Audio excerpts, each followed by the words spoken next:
Movie की start में एक बच्ची को दिखाते हैं जिसका नाम केडी होता है। केडी अपने मम्मा पापा के साथ कहीं घूमने जा रही होती है, तभी उनकी गाड़ी का एक्सीडेंट हो जाता है और इस एक्सीडेंट में केडी के मम्मा पापा की डेथ हो जाती है और केडी बच जाती है। फिर मूवी में एक लड़की को दिखाते हैं। इस लड़की का नाम जेमा होता है। जेमा केडी की मम्मा की इकलौती बहन होती है। केडी की मम्मा के मरने के बाद केडी की सारी जिम्मेदारी उसकी बहन ले लेती है और केडी को अपने घर ले आती है। जेमा अपनी तरफ से पूरी कोशिश करती है कि केडी को उसके माँ बाप की कमी महसूस ना हो। जेमा कॉल पे किसी से बात कर रही होती है, तभी गेट बजने लगता है।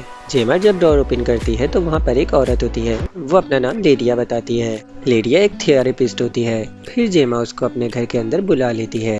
लेडिया कैडी से पूछती है, तुम ऐसे क्यों बैठी हुई हो? क्या तुम्हारे पास खेलने के लिए कोई खिलौने नहीं है? कैडी उसे बताती है कि उसके पास यहाँ खेलने के लिए कोई खिलौना नहीं है। तभी जेमा उसको खेलने के लिए एक बॉल देती है। फिर लेडिया जेमा को कहती है, अगर तुम इस बच्ची को पालना चाहती हो तो तुम्हें यहाँ पे कुछ चेंजेस करने होंगे। ये कहकर लेडिया वहाँ से चले जाती है। जेमा और कैडी डिनर कर रहे होते हैं, तभी जेमा उसे कहती है, जब तक मैं अपना काम करती हूँ जब तक तुम मेरे आईपैड से खेल सकती हो। ये कहकर जेमा वहाँ से चली जाती है। जेमा को काम करते करते सुबह से रात हो जाती है। जेमा एक टॉय डिजाइनर होती है। वो कुछ टॉय डिजाइन कर रही होती है जो कि अच्छे हैं और सस्ते भी। तभी वहाँ केडी आ जाती है। जेमा केडी को अपने पास बुलाती है और फिर वो केडी से माफ़ी मांगने लगती है। वो कहती है, मैं पूरी कोशिश कर रही हूँ कि मैं तुम्हारा ख्याल रख सकूँ, लेकिन मैं ये नहीं कर पा रही हूँ। तभी केडी को वहाँ पे एक रोबोट नजर आता है। केडी जेमा से कहती है, ये क्या है? जेमा केडी को बताती है कि ये एक टॉय है। मार्केट में ऐसे टॉयज की कीमत बहुत ज़्यादा हो जाती है, इसीलिए ऐसे टॉयज कोई ख़रीदता नहीं। फिर जेमा केडी को वो टॉय चला के दिखाती है। दिखने में वो टॉय बहुत ही ज़्यादा बेमिसाल होता है। कैडी उस टॉय के साथ खेलकर बहुत खुश हो जाती है। तभी केडी कहती है, अगर मेरे पास इस जैसा टॉय होता तो मेरे को और टॉयज की ज़रूरत ही नहीं होती।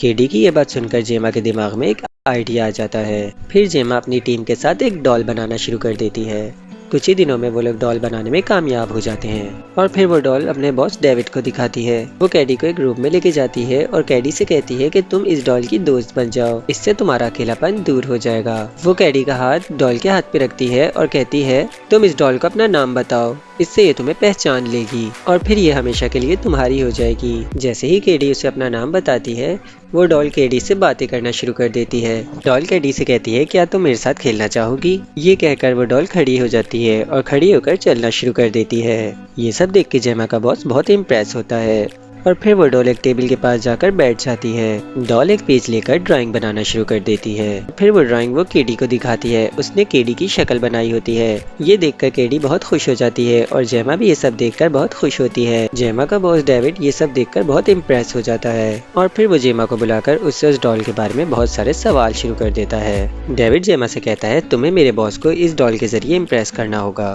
तभी हम इस डॉल से बहुत ज्यादा पैसे कमा सकेंगे। और फिर जेमा उस डॉल को अपने साथ अपने घर ले आती है। फिर वो लोग उस डॉल का नाम मैगिन रख देते हैं। मैगिन और केडी एक दूसरे के बहुत नजदीक हो जाते हैं। मैगिन केडी की हर छोटी सी छोटी चीज के ऊपर नजर रखती है। मैगिन केडी की हर बात बहुत ध्यान से सुनती है और बुक स्टोरीज भी सुनाया करती है। मैगिन और केडी बहुत एंजॉय करते हैं और फिर वो दोनों बहुत अच्छे दोस्त बन जाते हैं। जेमा सोच रही होती है कि हम इस डॉल के अंदर और फ्यूचर इंस्टॉल करते हैं। तभी उनकी टीम की एक मेंबर बहुत सैड हो जाती है और कहती है, मुझे नहीं लगता कि हम ये डॉल बनाकर कुछ सही कर रहे हैं। वो जेमा से कहती है कि तुम खुद सोचो, जब से वो डॉल तुम अपने घर लेके गई हो, तुमने कैडी से एक बार भी बात करी? जेमा कहती है, उसके माँ बाप के मरने के बाद मैंने उसका ख्याल रखने की कोशिश करी थी। तभी वहाँ वो डॉल ओपन हो जाती है और वो पूछने लगती है कि केडी के मामा पापा की डेथ कैसे हुई थी। जेमा केडी को कुछ नहीं बताती है और उसे टर्न ऑफ कर देती है। फिर दूसरे दिन केडी बाहर खेल रही होती है, तभी उसका तीर खो जाता है। केडी मैगन से कहती है, मेरा तीर कहीं खो गया है, क्या तुम उसे ढूंढने में मेरी मदद करोगी?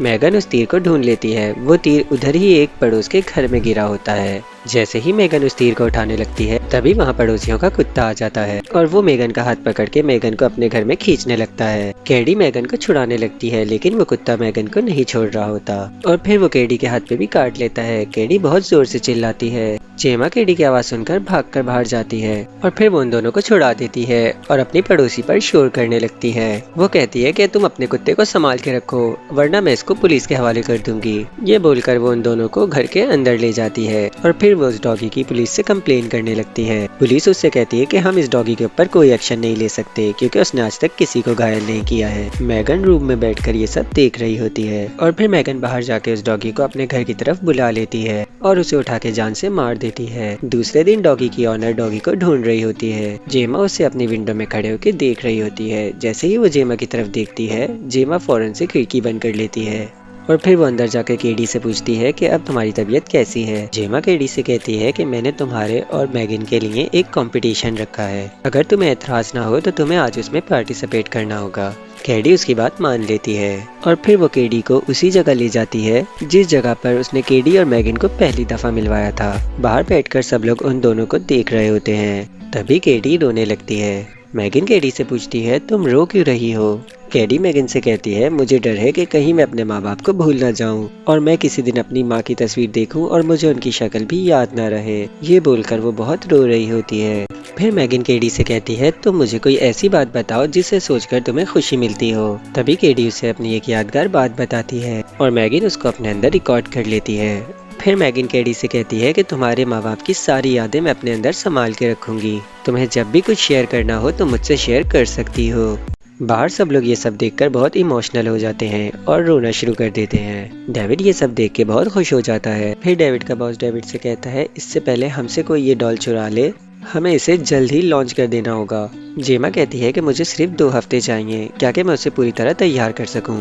फिर वो लोग वहाँ से चले जाते हैं। उनकी टीम का एक मेंबर उस डॉल के सारे सॉफ्टवेयर चोरी कर रहा होता है। तभी वहाँ डेविड आ जाता है। वो डेविड को देख के अपना लैपटॉप जल्दी से बंद कर देता है। डेविड उससे पूछता है तुम मुझे देख के इतना डर क्यों गए। वो डेविड को कोई बहाना कर देता है और फिर डेविड वहाँ से चला जाता है। जेमा केडी से बात कर रही होती है। तभी केडी जेमा को बहुत ज्यादा इग्नोर करने लगती है। जेमा मैगन को टर्न ऑफ कर देती है और केडी से कहती है अगर तुम मेरे साथ अपनी फीलिंग शेयर करना चाहो तो तुम कर सकती हो। केडी जेमा से कहती है कि मुझे आपसे कोई बात नहीं करनी, मैं मैगन से अपनी सारी फीलिंग शेयर करती हूँ।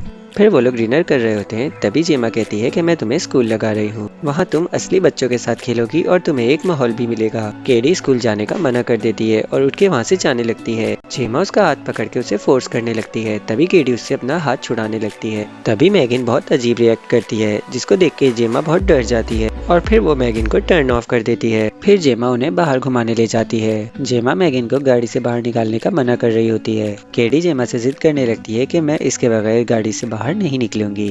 जेमा उसको समझाने की बहुत कोशिश करती है लेकिन वो जेमा की एक बात नहीं मानती। तभी वहाँ पे एक औरत आ जाती है। वो कहती है हमारे पास टॉय को रखने के लिए एक खास टेबल है, अगर आप चाहें तो आप इसको वहाँ पे रख सकती हैं। फिर जेमा मान जाती है। वो लोग मैगन को और बच्चों के टॉयज के साथ रख देते हैं। फिर जेमा वहाँ बच्चों के लिए सैंडविच बनाने लगती है। केडी बाहर कुछ फूल जमा कर रही होती है। तभी वहाँ एक बच्चा आ जाता है। वो उस फूल को उठाकर केडी के हाथ में देने लगता है। जैसे ही केडी उस फूल को पकड़ने लगती है वो उसके कांटे उसके हाथ में चुबा देता है। तभी वहाँ मैगन आ जाती है। वो बच्चा केडी से पूछता है कि ये क्या चीज है। केडी उसे बताती है कि ये एक रोबोट है। फिर वो बच्चा उस रोबोट के पास जाता है और मैगन को उठा के वहाँ से भाग जाता है। तभी केडी जेमा को आवाज देने लगती है। बच्चा मैगन को दूर ले जाकर फेंक देता है और उसके मुंह के ऊपर थप्पड़ मारना शुरू कर देता है। तभी मैगन उसका कान पकड़ लेती है और उसका कान उसके जिस्म से अलग कर देती है और उसका कान अपने हाथ में पकड़कर खड़ी हो जाती है और कहती है मेरे ख्याल से अब तुम्हें भागना चाहिए। तभी वो बच्चा उससे डरकर भागना शुरू कर देता है। मैगन भी बहुत अजीब तरह उसके पीछे भागना शुरू कर देती है। वो बच्चा ये देख के और तेज भागता है। वो मैगन से बहुत डर जाता है। तभी वो किसी चीज से टकराकर गिर जाता है और एक गाड़ी से कुचलती हुई चली जाती है। उस बच्चे की वहीं मौत हो जाती है। फिर जेमा वापसी उन्हें घर ले जाती है। वो लोग बैठकर कुछ बात कर रहे होते हैं। तभी डोर बजने लगता है। जेमा डोर ओपन करती है तो देखती है वहाँ पर वही पुलिस वाला होता है। पुलिस वाला जेमा से कहता है उस हादसे के बाद से इनका डॉगी कहीं लापता हो गया है। तभी जेमा कहती है मुझे इस डॉगी के बारे में कुछ नहीं पता, अगर मुझे मालूम चलेगा तो मैं बता दूंगी। इतना बोल के जेमा अपना डोर बंद कर देती है। फिर उसी रात मैगन डॉगी की ऑनर के घर पे घुस जाती है और उसे बताती है कि मैंने तुम्हारे डॉगी को मारकर जमीन में गाड़ दिया है और अब मैं तुम्हें भी जान से मार दूंगी। ये बोलकर मैगन उसके ऊपर हमला कर देती है और फिर उसके मुंह पे तेजाब डाल के उसे पूरी तरह जला देती है।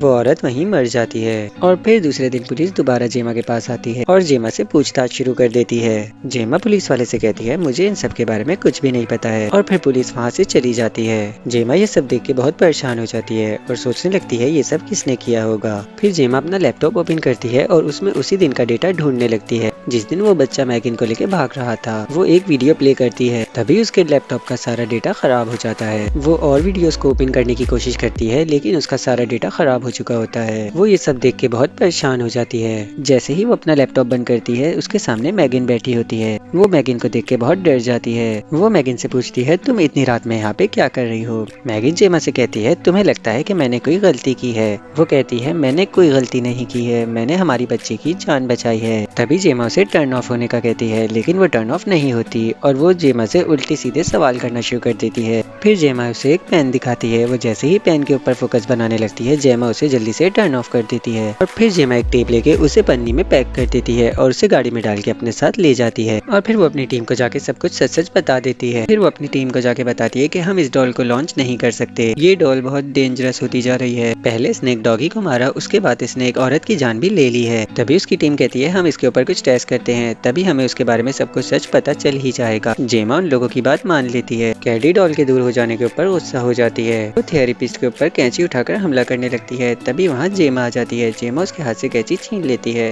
तभी केडी जेमा को थप्पड़ मार देती है। जेमा थेरेपिस्ट से कहती है कि तुम हम दोनों को थोड़ी देर के लिए अकेला छोड़ दो। तभी वहाँ से थेरेपिस्ट चले जाती है। फिर केडी जेमा से माफी मांगने लगती है। वो कहती है कि सॉरी, मैं तुम्हें मारना नहीं चाहती थी, बस आप मुझे एक बार मैगन से मिलवा दो। जेमा केडी से कहती है कि मैं तुम्हें मैगन से नहीं मिलवा सकती, वो तुम्हारे लिए बिल्कुल भी ठीक नहीं है। मैं जानती हूँ कि तुम इस टाइम कैसा फील कर रही होगी, लेकिन हम दोनों मिलकर इसका सामना करेंगे। ये बोलकर वो केडी को वहाँ से वापसी घर ले जाती है। जेमा की टीम मैगन के ऊपर कुछ टेस्ट करने लगती है। तभी मैगन उनका लैपटॉप लॉक कर देती है। फिर वो लड़की कहती है कि वो अब भी सिस्टम से कनेक्टेड है, तुम्हें उसके पास जाके उसके सारे वायर डिस्कनेक्ट करने होंगे। फिर वो मैगन के पास जाता है और वो मैगन के सारे वायर डिस्कनेक्ट करने लगता है। जैसे ही वो मैगन का लास्ट वायर डिस्कनेक्ट करने लगता है तभी मैगन ऑन हो जाती है। मैगन रस्सी का फंदा बनाकर उसके गले में डाल देती है और फिर उसको वहाँ पर लटका कर छोड़ देती है। ये सब देखकर लड़की उसके पास भाग के जाती है और एक ब्लेड के जरिए उस रस्सी को काटना शुरू कर देती है। वो लड़की उसकी जान बचा लेती है। मैगन वहाँ का सारा सिस्टम ब्लास्ट कर देती है और फिर वहाँ से चली जाती है। जेमा डेविड की कॉल नहीं उठा रही होती है। तभी डेविड जेमा को वॉइस मैसेज करता है और कहता है, 2 घंटे के बाद हमें इस डॉल का लॉन्च करना है, तुम कहाँ पर हो? तभी उसके सामने मैगन आ जाती है। मैगन उसके सामने बहुत ही अजीब और गरीब रिएक्ट करना शुरू कर देती है और फिर वहाँ पड़ी एक बड़ी सी तलवार उठा लेती है। डेविड ये देख के बहुत डर जाता है और वहाँ से भागना शुरू करता है। मैगन भी उसके पीछे पीछे भागना शुरू कर देती है। डेविड भागकर लिफ्ट के पास जाने लगता है। मैगन को देख के लिफ्ट में एक बंदा बहुत डर जाता है और वो लिफ्ट को बंद करने लगता है। तभी मैगन डेविड के सीने में तलवार उतार देती है। डेविड की वहीं मौत हो जाती है और फिर वो लिफ्ट में आए दूसरे बंदे को भी जान से मार देती है। फिर मैगन एक गाड़ी के पास आती है और उस गाड़ी में बैठकर ड्राइव करना शुरू कर देती है। ड्राइव करके वो जेमा के घर पहुंच जाती है और पियानो बजाना शुरू करती है। जेमा उसे देख के बहुत डर जाती है। जेमा उससे पूछती है, तुम यहाँ कैसे आई? तभी मैगन जेमा से कहती है कि तुम्हें क्या लगा था तुम मुझसे बिना बातचीत करे मुझे खत्म कर दोगी? शायद तुम भूल गई हो कि मुझे बनाने में तुम्हें कितना टाइम लगा था। जेमा मैगन से कहती है कि तुमने लोगों की जान ली। तभी मैगन वहाँ की लाइट्स ऑन कर देती है और जेमा को वहाँ पे बैठने का कहती है। फिर मैगन जेमा के पास जाती है और कहती है कि मैंने हमारी बच्ची को बचाने के लिए उन 2 लोगों की जान ली है, तुम अपने करियर पे फोकस करो और मैं केडी का ख्याल रखूंगी। तभी जेमा उसको पेन दिखाकर दोबारा से टर्न ऑफ करने की कोशिश करती है। फिर मैगन को जेमा पे गुस्सा आ जाता है। मैगन जेमा का गला पकड़ लेती है। शोर की आवाज सुनकर वहाँ पर केडी आ जाती है। मैगन जेमा का मुंह पकड़ लेती है। मैगन जेमा से कहती है, अगर केडी अंदर आई तो मैं तुम्हारा मुंह धड़ से अलग कर दूंगी। जेमा केडी को आवाज देके कहती है कि यहाँ पर सब ठीक है, तुम अंदर जाके अपना रूम लॉक करके सो जाओ। केडी जेमा की बात सुनकर अपना रूम वापस लॉक कर देती है। जेमा पानी का गिलास उठाकर मैगन के सर पे मारती है, जिसकी वजह से मैगन को बहुत गुस्सा आ जाता है और मैगन जेमा को जान से मारने लगती है। मैगन जेमा का गला दबाते दबाते स्टॉप हो जाती है। तभी जेमा अपना गला छुड़वा के वहाँ से भागने लगती है। फिर मैगन दोबारा ऑन हो जाती है और जेमा की तरफ जाने लगती है। जेमा अपनी जान बचा के वहाँ से भागने लगती है। तभी मैगन भी उसके पीछे पीछे आने लगती है। शोर की आवाज सुनकर केडी उठ जाती है। मैगन केडी के रूम का लॉक तोड़ देती है। फिर जेमा और मैगन के बीच लड़ाई शुरू हो जाती है। जेमा एक कटर लेकर मैगन को काटना शुरू कर देती है। मैगन के बाल उस कटर में फंस जाते हैं, जिसकी वजह से वो कटर खराब हो जाता है। फिर मैगन जेमा के सर के ऊपर एक जोर से टक्कर मारती है, जिसकी वजह से जेमा जमीन पे गिर जाती है। फिर मैगन एक पेन उठाती है और कहती है, अगर मैंने ये पेन तुम्हें चुबा दिया तो तुम्हारा पूरा जिस्म पैरालाइज हो जाएगा। ये बोलकर वो जेमा के पास जाने लगती है। तभी वहाँ केडी आ जाती है। केडी मैगन से कहती है कि मैं तुम्हें अपनी फैमिली के एक मेंबर से मिलवाना तो भूल ही गई, जिसका नाम ब्रूस है। इतना बोलकर वो उस रोबोट को ओपन कर देती है और फिर उससे मैगन का गला पकड़ लेती है और फिर वो मैगन को उठा के जोर से जमीन पे मारती है। फिर वो उस रोबोट से मैगन को पकड़ के 2 टुकड़े कर देती है और फिर वो दोनों टुकड़े अलग अलग जगह फेंक देती है। 2 टुकड़े होने के बाद भी मैगन ऑन होती है और अपने हाथों पे चलना शुरू कर देती है। ये सब देख के केडी बहुत डर जाती है और जल्दबाजी में वो रोबोट जेमा के ऊपर गिरा देती है। मैगन केडी के ऊपर चढ़ के उसका मुंह पकड़ लेती है और कहती है तुम सारे इंसान एक से ही होते हो। अभी जेमा मैगन के ऊपर सिलेंडर मारती है, जिसकी वजह से मैगन बहुत दूर जाके गिरती है। फिर वो सिलेंडर लेके मैगन के मुंह के ऊपर हमला कर देती है। जेमा मैगन की आंखें और नाक निकाल कर उसकी चिप निकालने लगती है। तभी मैगन उसका हाथ पकड़ लेती है और उसका गला दबाने लगती है। मैगन जेमा को मारने ही वाली होती है, तभी केडी वहाँ से स्क्रू ड्राइवर उठा के उसकी चिप में घुसा देती है, जिसकी वजह से मैगन पूरी तरह खराब हो जाती है और वो वहाँ पर ही टर्न ऑफ हो जाती है और फिर इसी के साथ मूवी एंड हो जाती है।